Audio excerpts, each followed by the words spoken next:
నేను గొడవల్లోకి రానండి, నాకు గొడవలకి ఇష్టం ఉండదు, నేను అభిప్రాయాలు మాత్రమే చెప్తాను అని మీకు మీరు చెప్తే గొడవలు క్రియేట్ చేస్తున్నారు, మీరు గొడవలు సృష్టిస్తున్నారు, సమాజంలో శాంతి భద్రతలు భంగం కలిగిస్తున్నారు. మీరు కొన్ని లక్షల మందికి బాధ పెడుతున్నావు, మమ్మల్ని బాధ పెట్టిన దుప్పటి కప్పుకొని నిద్రపోతావు ఇంట్లో. లక్షల మంది సాయి భక్తుల్ని బాధ పెట్టి ఇంట్లో దుప్పటి కప్పుకొని ఏసి వేసుకుని నిద్రపోతే ఊరుకుంటాను అనుకున్నావా? మా గుండెల్ని గాయపెట్టినావు నువ్వు. సాయిబాబాని పట్టుకొని దయ్యం అంటావా? ఇంత ధైర్యం నీకు? సాయిబాబాని పట్టుకొని దయ్యం అంటావు నువ్వు? నువ్వే పిశాచివి, నువ్వే పెద్ద పిశాచివి, నువ్వే పెద్ద పిశాచివి. సాయి భక్తులు అంటే ఏమనుకుంటున్నాను? ఇష్టమైతే పూజ చేయి, ఎక్కడ చెప్పారు? ఏ సాయిబాబా కూడా చెప్పారు వేరే దేవుళ్ళని పూజించారు? ఎవరైనా చెప్పారా? విజయదశమి ఎక్కడ జరుపుతున్నారు? సాయిబాబా కూడా విజయదశమి జరపట్లేదా? శ్రీరామనవమి జరపట్లేదా? సాయిబాబా గుళ్ళో ముస్లింలు అయితే జరుపుతారా? ఏ సాయిబాబా గుళ్ళో నమాజ్ చేస్తున్నారా? ఒక్క సాయిబాబా మందిరం చూడండి, నమాజ్ చేసేది 5 సార్లు నమాజ్ చేసేది వాళ్ళు ముస్లిమ్స్.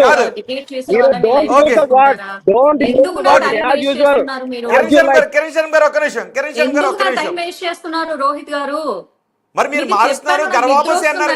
మైగ్రైన్ హెడేక్ కూడా ఉంది ఈ రోజు. గర్వాపసి చేయండి. ఎవరైనా హిందువులుగానే ఉన్నారు. ఈ రోజున వినాయకుడు సాయిబాబా గుళ్ళో కూడా పెడతారు. అది మతము. ముస్లిం మతంలో పోతే గర్వాపసి చేయండి. హిందూ మతంలో వినాయకుడు పూజ చేస్తుంటే మీరు గర్వాపసి ఎలా అంటారు? తప్పుడు పదాలు ఉపయోగించకండి. ఏ పదం నోరుంది కదా, ఏ పదం పడితే ఆ పదం ఉపయోగించకూడదు. కరెక్ట్ గా మాట్లాడండి. ముస్లిం మతం వాళ్ళకి గర్వాపసి అంటారు, హిందూ మతం వాళ్ళకి గర్వాపసి అనరు. ఆల్రెడీ హిందూ మతంలోనే ఉన్నారు. వినాయక చవితి చేస్తాం, బ్రహ్మాండ వినాయక చవితి చేస్తాం సాయిబాబా గుళ్ళో. మరి మీరు ఎలా అంటున్నారు?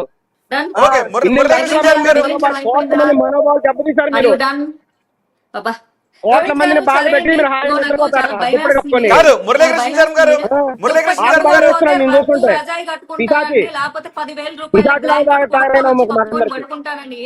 సాయిబాబా అంటే ఊరుకుంటాం అనుకున్నావా?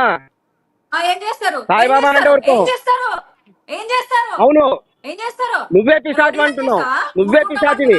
సాయిబాబాని పిశాచి అంటావు నువ్వు, సాయిబాబాని దయ్యమంటావు నువ్వు. అవును, సాయిబాబాని దయ్యమంటే ఊరుకుంటావు అనుకున్నావా? మమ్మల్ని ఎందుకు బాధ పెడుతున్నావు? సాయి భక్తు, సాయి మహిమని తెలుసు అసలు? భక్తుల మనోభావాలు దెబ్బతిచ్చదు. నీకు ఎవరు పూజ చేయమన్నారు? మిమ్మల్ని ఎవరు కూడా గుడికి మేము ఆహ్వానించలేదు. ప్రతి ఒక్క భక్తుల మనోభావాలు మీరు దెబ్బతీయద్దు. ఇష్టం వచ్చాడు మారుతాయి. 1 వే ట్రాఫిక్. ఈవెన్ జడ్జి కూడా కోర్టులో కూడా ఇద్దరి వాదన వినాలి. ఎప్పుడు జడ్జిమెంట్ ఇవ్వాలండి? మీరు అక్కడ 1 వే ట్రాఫిక్ అంటే ఎలా? This is not 1 way traffic, this is 2 way traffic. అది గుర్తుపెట్టుకోండి. సరే, గుర్తుపెట్టుకో. మీరు చెప్పండి, మీకు నచ్చకపోతే వెళ్ళకండి. మమ్మల్ని ఎలాగా వేరే దూషిస్తారు? మీరు చేస్తున్నారు, మేము చేయట్లేదు. మేము చట్ట ప్రకారంగానే ఉంటాం. మేము ఎప్పుడు రౌడీ చేయం. భక్తులం మేము దోషణ చేయం. మేము దైవ భక్తులం. దైవ భక్తులం మేము.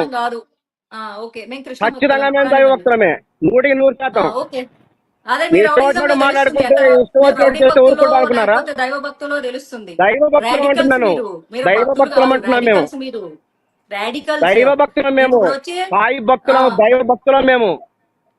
మేము 100% సాంప్రదాయాలు గౌరవిస్తాం. 100% సాంప్రదాయాలు.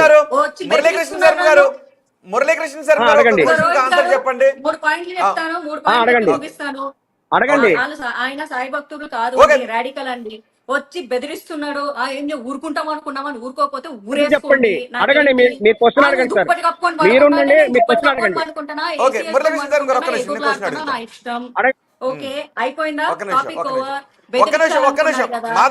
బెదిరిస్తే నేను బెదిరించే టైప్ కాదు, ఓకేనా? నేను భయపడను. పోలీసులను పంపించుకుంటారా? పంపించుకోండి. నేను అన్పార్లమెంటరీ లాంగ్వేజ్ వాడలేదు. మా భక్తులతో పెట్టుకుంటూ ఏమవుతుందో తెలుసా అని ఈయన మీ లైవ్ లో బెదిరించారు. గుర్తు పెట్టుకోండి. ఇక్కడ ఎవ్వరు భయపడడానికి బెదిరించలేదు. నేను ఆడపిల్ల. బెదిరించారు మీరు. లైవే సాక్ష్యం. మాతో పెట్టుకుంటారా? సాయిబాబాని దూషిస్తే ఊరుకోము. సాయిబాబాని దూషిస్తే ఊరుకోము.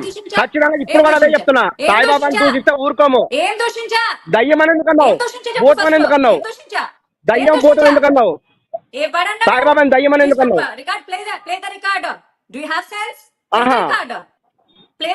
అటువంటిప్పుడు ఊరుకోండి, సైలెంట్ గా ఊరుకోండి. మీకు నచ్చిన దేవుడు భజన చేసుకోండి. మీకు ఎవరు ఆపారు? Keep the silence. మేము భజన చేసుకుంటాము. మేము సాయి భక్తులము. మేము సాయి భక్తులము. 100